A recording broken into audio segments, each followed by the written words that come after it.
everyone! Welcome back again to my YouTube channel, Joncy Files. And sana samahan niyo po ako guys sa aking pagluluto for today. So for our recipe is all about pasta.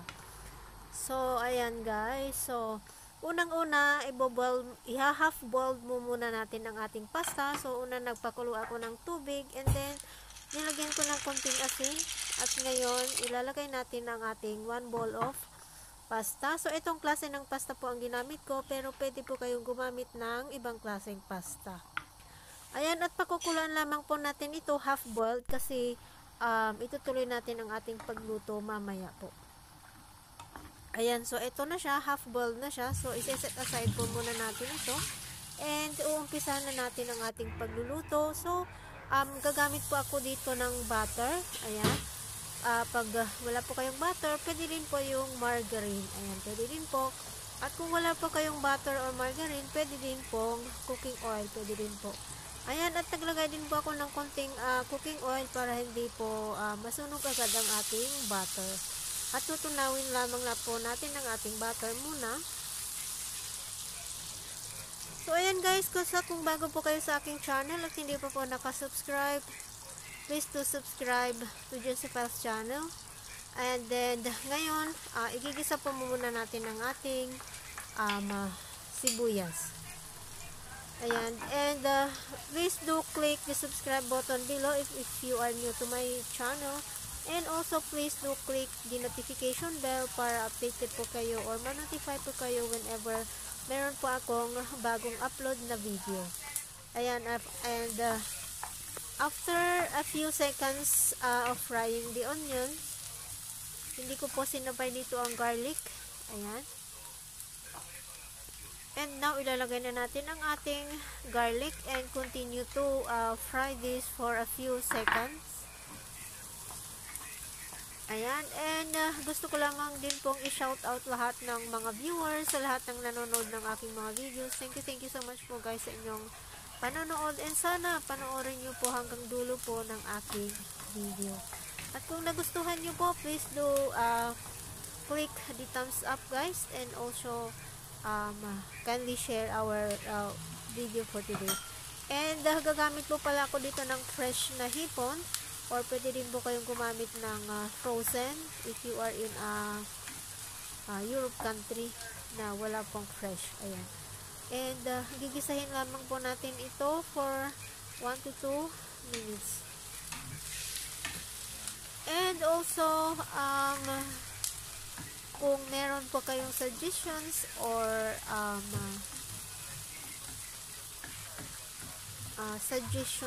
comments, ayan, please do leave a comments down below.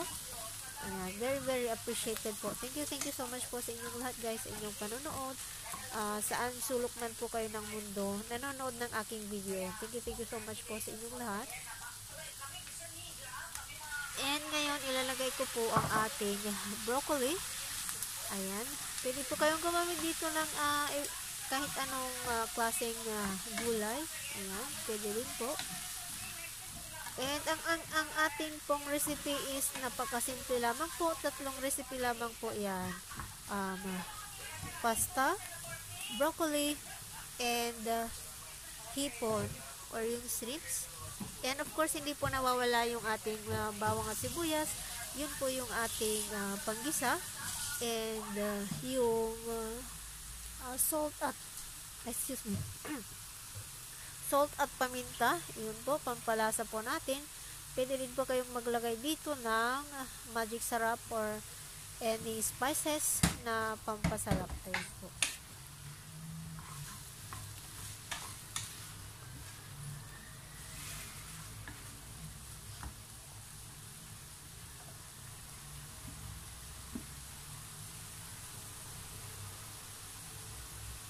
And maglalagay din po ako dito ng 1 cup na fresh milk.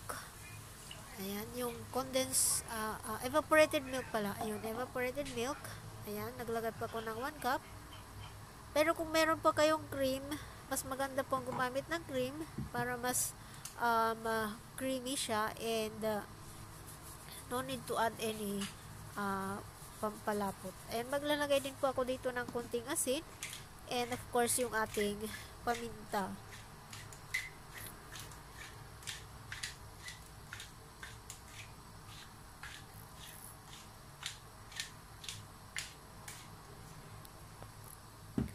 Ayan, and pagkatapos halu-haluin po natin para mag-mix po lahat yung ating mga ingredients. And hayaan lamang po natin itong kumulo.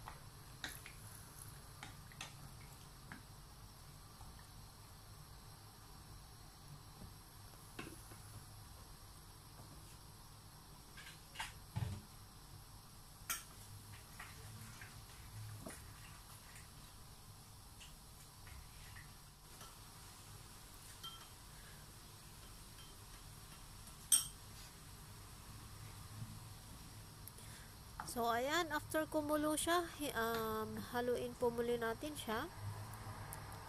And, sa part na ito, ayan, ibabalik na natin ang ating half-boiled nating pasta.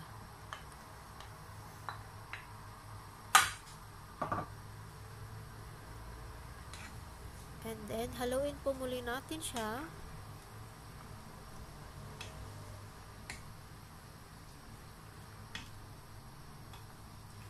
Ayan, gusto ko rin lamang din pong magpasalamat sa lahat ng aking mga subscribers. Thank you so much guys sa inyong pagsuporta sa aking YouTube channel.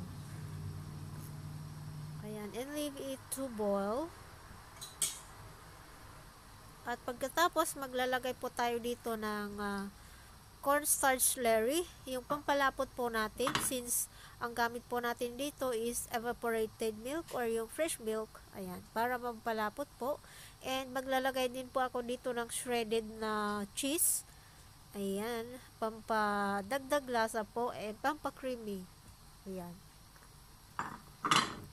Saka po natin ito halu-haluin hanggang sa lumapot po yung ating sauce, since yung ating pasta and broccoli is almost cooked and almost done. So, palalaputin lang po natin ang ating sauce. Ayan. Maraming salamat po sa inyong panonood guys. Kindly comments down below kung saan pong bansa kayo nanonood, and atin pong isa shout out sa susunod po na ating vlog. Ayan. Thank you so much guys. And also, please give me a thumbs up guys. Don't forget if you like my video for today. And also, kindly share yung video po natin. Ayan, maraming salamat. So, ito na po siya. Almost done na po.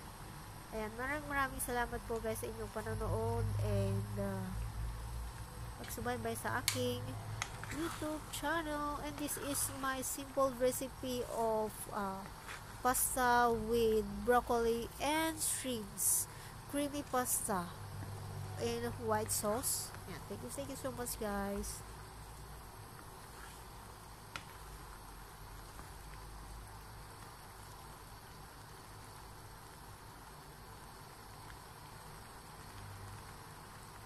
I hope nag-enjoy po kayo guys sa panonood, and sana may natutunan po kayo sa ating recipe for today. Thank you so much. Wala po akong sawang pasasalamat po sa inyong lahat.